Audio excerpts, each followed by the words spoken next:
Vasen og piberne. Vasen og piberne er et maleri, malet af Franziska Clausen, født 1899, gået bort i 1986.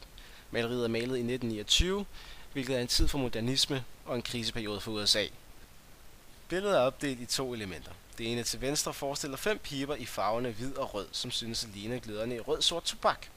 Tobakken ligger i noget brunligt tobakspapir, som danner en trekant. Baggrunden er opdelt i forskellige farvede rektangler og diverse trekanter. Baggrundsfarven er forholdsvis grumset, sort, rød, brun, gul og blå, og har mange linjer og vinkler. I den anden side ses en hvidlig vase med en blå, død blomst. Ovenover ses en sommerfugl, der flyver til top i højre hjørne. En faldende blomst, som på sin vis ligner en musiknode, falder til jorden ved siden af vasen. Nederst til højre ses en rød firkant, der skyder ud til en trekant, der rettes mod venstre. Igen er baggrunden meget ensartet, en farve, grå. Billedet er et maleri, og helt præcis er det et konstruktivisme-billede.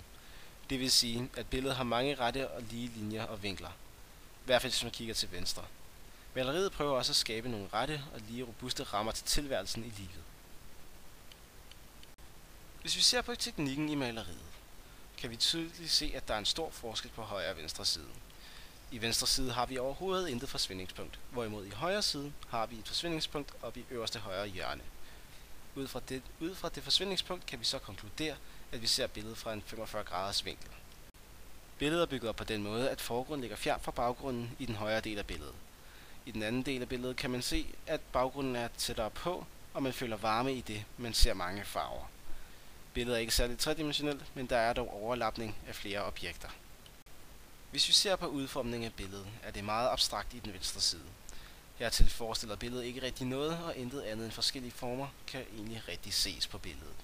Den højre side er mere virkelighedstro, da vasen med den døde blomst, sommerfuglen og den nodelignende blomst giver et helhedsindtryk af noget virkeligt. Kompositionen, der er anvendt i dette billede, ses at være symmetrisk.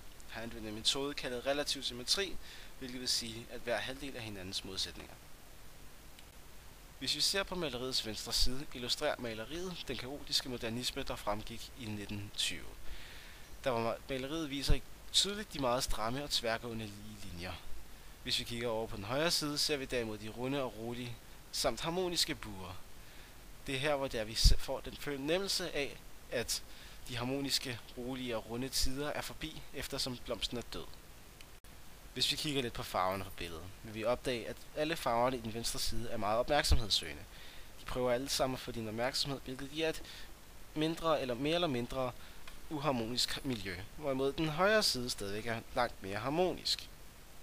Miljøet virker meget abstrakt, i det de to billeder slet ikke hænger sammen. Miljøet er gråt, og nogle steder virker det varmt, mens andre steder koldt. Hvis vi ser lidt på symbolerne i billedet. Den venstre side af billedet kan tydeligt symbolisere, hvordan det er, vi begynder at flytte ind i byerne, og industrisamfundet blomstrer. Den højre side vil nu her symbolisere, hvordan landbrugssamfundet er begyndt at falme. Dette er et tydeligt eksempel på, hvordan modernismen bliver opfattet i den tid. Hvis vi tager en fortolkning af billedet. Vi kan se, at billedet er tysk inspireret. Billedet udstråler en form for modernisme, der hele tiden er i forandring.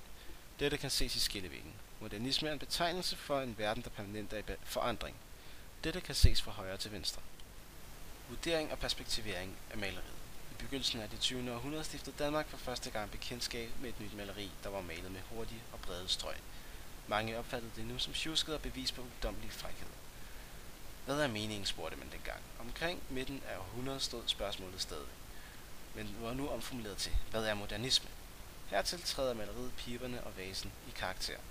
Koncentrationen af store linjer, farvernes spænding og harmonier, kompositionen og ligevægten af maleriet ind i de modernistiske træk. Hvis vi ser på to eventuelle budskaber. Det ene budskab vil kunne være, at på grund af det store Wall Street crash er det nu mulighed for at kunne starte på en ny, fra venstre til højre. Man vil kunne fjerne de gamle planter, piber og få plantet nogle nye blomster. Det andet budskab vil kunne være, at vi alle sammen lever på én planet, én vase. Her skal det ses som både en vase, der hvor der er piberne er plantet ned i, og der hvor planten er plantet ned i. Den ene halvdel af vasen vælger at modernisere sig, den til venstre, og det mislykkes. Dette kunne eventuelt være Wall Street crashet, der var i 1929. Det ville også kunne påvirke den højre del af vasen, altså Danmark, en død blomst.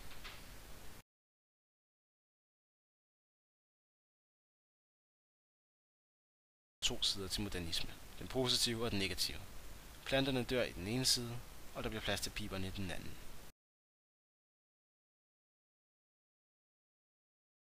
Et generelt træk i modernisme er menneskets tingsliggørelse og tingens selvstændige liv.